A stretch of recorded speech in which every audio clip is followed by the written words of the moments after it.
In this video, we'll show you how to set up our CyberGhost VPN Smart DNS on your Samsung Smart TV.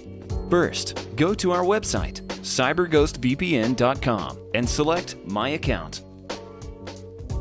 Select Smart DNS and activate your IP address. Afterwards, choose a DNS server best suited to your needs. In order to unblock streaming services, make sure you choose a server from the Streaming tab. Then, turn your attention to your Samsung Smart TV.